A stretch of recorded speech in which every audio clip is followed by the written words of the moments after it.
So dumbbell chest press, 15-second rest into a pec fly, 90-second rest. The swapping, so doing the lengthened position first and then doing the shortened position, that is going to create that sarcoplasmic growth.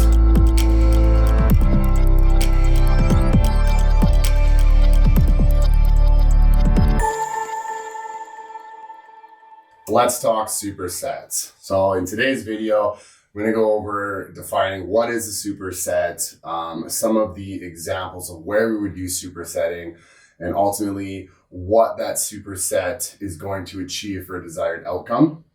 And like a little bit on like how I program them with my clients and myself. So a superset is defined as quickly moving between two exercises with minimal to no rest. Now, that is about 50% true because you can use desired rest periods between supersets. So you'd be looking at like, an example would be a incline dumbbell chest press, and then you superset that with a dumbbell lateral raise, just an example like that. There's also like triple sets and like giant sets. So triple sets would be 3. Giant sets would be like 4 more. There are some programs that call for 5 exercises in a row. Now, would you be going to each of those exercises back and forth with minimal rest? Most likely not. And I'll provide some context on that. But don't confuse drop sets for supersets. They kind of achieve different stimulus and whatnot, and that's a separate video. But so when we're talking supersets, what you're going to see on a workout program is most likely you're going to see A1, as mentioned, so dumbbell chest press. And then A2 is going to be, we'll say, lateral raise. Okay. So according to the definition, you would perform your dumbbell chest press, then you go right back in, then you go into lateral raise and then right back and forth. Okay. Why that might not be the most efficient is depending on what you are trying to achieve within that program. So if you are trying to, I'll go based off of like the majority of the clientele that I work with, which is like health problems, we'll say. And a lot of the times we need to limit certain macros, or we need to watch their amount of inflammation they're creating within the workout program, just scenarios like that. And so performing this with like minimal rest period is going to create a really metabolic demand. It can also lead to a lot of inflammation, which is okay if you're in the right place. If that is what your desired outcome is. Now, as mentioned, most people I work with, this might not be the most beneficial, using the minimal rest periods. So with most of my programming, what you're going to see is anywhere from like 60 to 90-second rest in between, right? And now why do I do this when that's by definition not a superset? That is because that is going to limit the amount of metabolic, like the metabolite that we create, because there's going to be adequate rest between the muscle groups. So you don't go too far into that metabolic realm because maybe this individual is not eating enough carbohydrates. Now, if you're stacked up with a lot of carbohydrates, right, you have the room for performance and recoverability with using these minimal rest periods. So, but in this instance, with most of the health complications people are experiencing, you might not want to use the minimal rest period. So here's a good way to do a superset to avoid that. Now, another reason why we'd superset is, let's say you are trying to hit 5 or 6 exercises in your workout program and you only got 45 minutes. You got to be back at work or whatever, okay?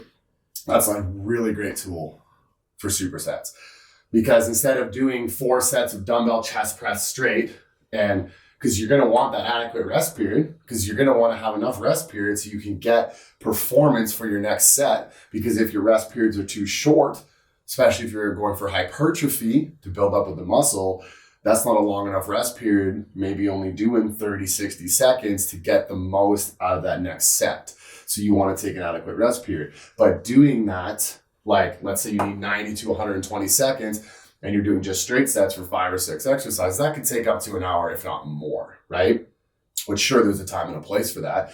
But if you wanted to condense that a little more, then you could do 60-second rest.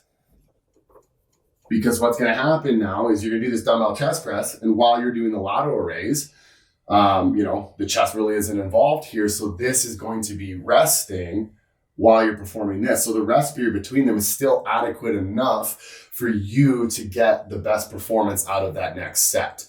But you're condensing everything so you can get through your workout quicker because you may have some time constraints and stuff, right? Is that an absolute necessity? Only if you got to be back at work, or only if you got 45 minutes, right? In terms of creating the actual stimulus, no, you could do straight sets with adequate rest periods, 90 to 120 seconds or something like that, for example, and then go on to the lateral raise after you've completed the dumbbell chest press. So no, that's not a necessity. But when you're talking like deep caloric deficits as well, you know, you're, let's say, carb deprived because you're just at that place with your nutrition and your training protocol that you're not ingesting a lot of carbohydrates. Once again, we will use rest periods in between the superset to keep that metabolic stimulus, that volume down. But we're still creating contractile movements, right? We're still stimulating hormonal responses and so on and so forth, but you're not exceeding a threshold that your nutrition cannot recover. So that is a great application for using a superset with like not using minimal rest, okay? So now in the context of using minimal rest, is there really a point to doing a dumbbell chest press and then going right into a lateral raise? It's not bad, but it's not really something that I would program or utilize. If we're going to be using short rest periods, there's two ways. So for example, okay, let's talk. We are going for true contractile protein growth. So true hypertrophy, not sarcoplasmic, which is just temporary, like true myofibrillar tissue, okay? So what we probably do is we would start with a pec fly, okay? Work the chest in the shortened position, and then we would move on to a dumbbell chest press to shorten it, okay? Working in the lengthened position. So what we'll do now is maybe rest 15 seconds tops, or just go right into the movement. I usually program 15 so people aren't panicking, like, oh no, I can't get to the exercise, I gotta run across the gym. Essentially what this means is just go into the next exercise. But after you complete the dumbbell chest press, does that mean you want a 15-second? No, you're probably going to want a 90 to 120-second rest period. You'll be way too fatigued and you won't be able to get good output at all. You'll hit failure right away. So this is where you'll rest 15 and then maybe rest 90, possibly 120, depending on the demand of the program. And what this is going to achieve in terms of stimulus using this superset is you are going to create more inflammation, more of a stimulus to build up that myofibrillar tissue, true muscle, okay? Because a lot of people will be like, oh, I build muscle easily. No, you don't. You store triglycerides, you build sarcoplasmic tissue easily, you store minerals, and you store glycogen. That's why you see these people, they claim they build muscle and then they diet down again and they may begin to pound. Building muscle's hard. Sometimes even on performance enhancing drugs, unless you're a hyper responder. And so this is gonna actually help build that true contractile protein tissue.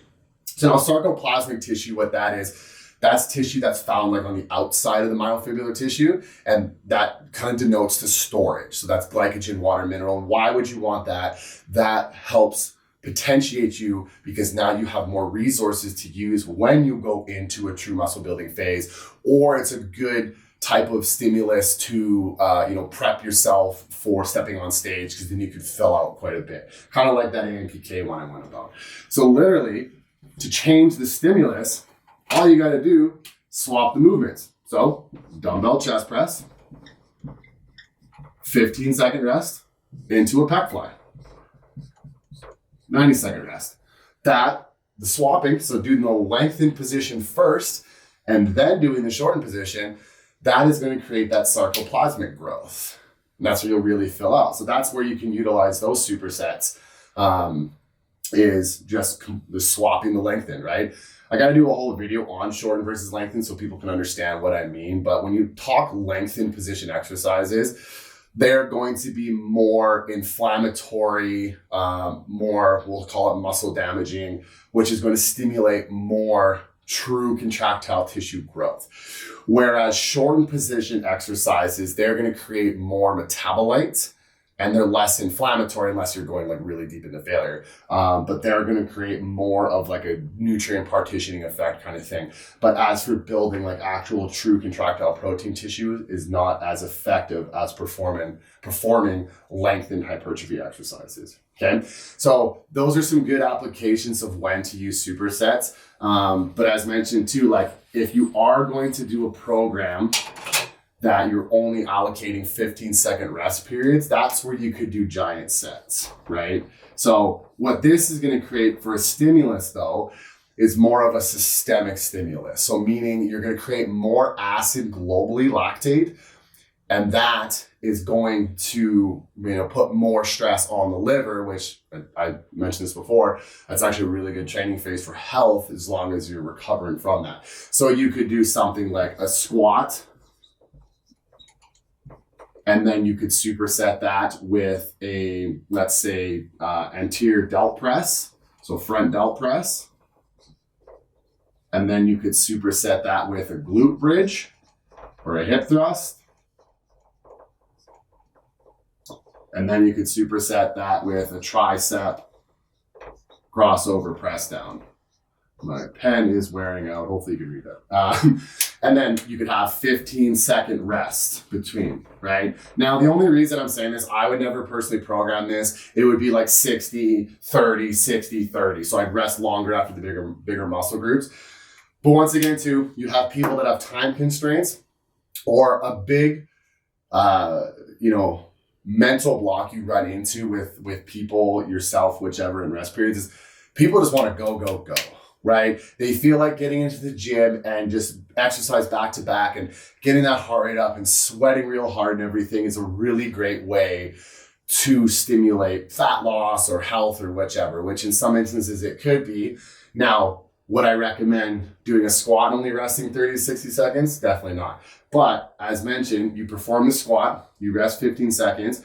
While you're performing all these other movements, like there's going to be a little bit of crossover with glute bridge because even if you're doing a heel elevated, so a more quad dominant squat, still going to involve some glutes, but it's still resting between the movements, right? So you still have adequate rest period between the quads, even though you are going 15 seconds because you have 3 other exercises to do before you get back to the squat.